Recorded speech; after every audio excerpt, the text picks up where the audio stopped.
மனிதர்களுடைய வாழ்க்கைக்கும் வாழை மரத்துக்கும் ரொம்ப தொடர்புகள் இருக்குது இலக்கியங்களில். அதனால தான் இன்னைக்கு வரைக்கும் பெரியவங்க திருமணமானவங்களை வாழ்த்தும் போது கூட வாழையடி வாழையா வாழுங்க அப்படின்னு சொல்லி வாழ்த்துவாங்க. இந்த வாழை மரத்துக்கும் மனிதர்களுடைய உணர்வுக்கும் என்ன சம்பந்தம் இருக்குது அப்படிங்கிறத பழமொழி 400 அப்படிங்கிற நீதி நூலுடைய 221வது பாடல் ரொம்ப அழகாக சொல்லுது.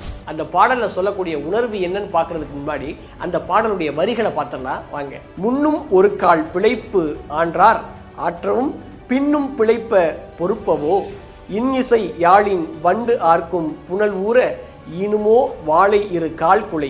இந்த பாடல்ல என்ன சொல்றாங்க அப்படின்னா, நிறைய பேர் நம்ம வாழ்க்கையில செய்யக்கூடிய தப்பை முக்கியமா சொல்லி காட்டுறாங்க. என்ன அப்படின்னா, ஒரு நல்ல மனிதர்களோட இருக்கக்கூடிய உறவு முறை எப்போ முறிஞ்சு போகுதுன்னா, நம்ம ஏதாவது தப்பு பண்ணிட்டோம்னா அப்போ அது முறிஞ்சு போயிடும். அந்த உணர்வுகளோட பொருந்தக்கூடியது தான் இந்த பாட்டு. இதை ஏன் வாழை மரத்தோட ஒப்பிட்டு சொல்றாங்க தெரியுமா? ஒரு வாழை மரம் ஒரு முறை தான் கொலை தள்ளும். அது மாதிரி நம்ம கூட பழக்கத்தில் இருக்கக்கூடிய சான்றோர்களோ நல்ல நண்பர்களோ நல்ல அன்புடையவர்களோ நம்ம செய்கிற தப்பை ஒரு முறை தான் மன்னிப்பாங்க.